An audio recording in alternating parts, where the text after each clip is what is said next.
大家好，我阿傻，今天要来分享冰一的 CWC 冰环。CWC 流派的上限虽然比 COC 还低，但是在刷图上却更快速与安全。而今天要介绍的流派充分利用了冰一的特性，利用武器获得大量的元素伤害，可以说是冰一的专属武器也不为过。我目前配置伤害约是500亿，而掉落的配置也有350亿左右。装备部分与前几部 COC 的影片差不多，不过因为武器的关系，有很多爆伤却缺少暴击率，因此我在防具上补了许多的暴击值，不然光靠手套上的战役还是不太够。武器部分选择长枪，最重要的就是这2条 T 灵词，前缀这条搭配上冰一的特性，就可以获得大量的额外元素伤害，而后面这条搭配肮脏技巧，也可以增加许多伤害。值得一提的还有后缀可以打造出奇幻莫测，我没有使用时，因为我定向了3000多火拳都是一道瑕疵，直接就放弃了。运气好的人可以尝试，或是直接买有奇幻莫测的来原型制作。不过画面上这2条 T 灵还是最优先的。13特性与80之1特性让冰一可以拿到所有元素伤害的加成，所以说火枪是冰一的专武也不为过。遗物一样优先找加4融合能量。另外一条可以找这几个词。追忆的话找融合能量效果，如果遗物使用火点伤的话，追忆就不要再找点伤了，可以使用爆伤、暴击值。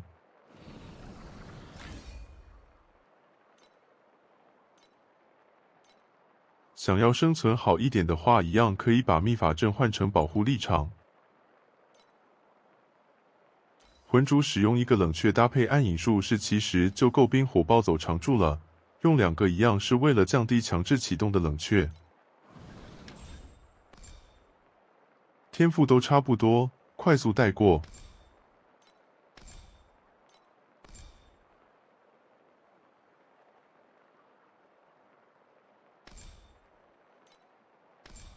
奇幻莫测与入木3分都可以，武器有奇幻莫测，这边选入木3分更好。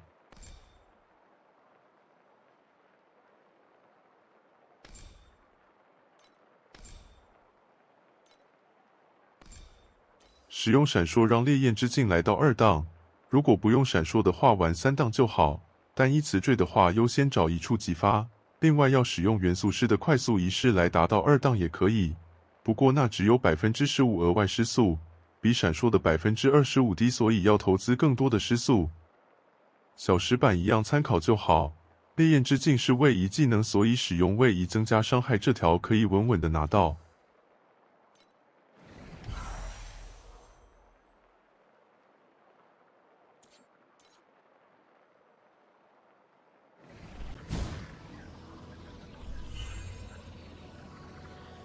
無敵2号の暴走強度を選んでください。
换个王来打，打这只快多了，不过门票也贵多了。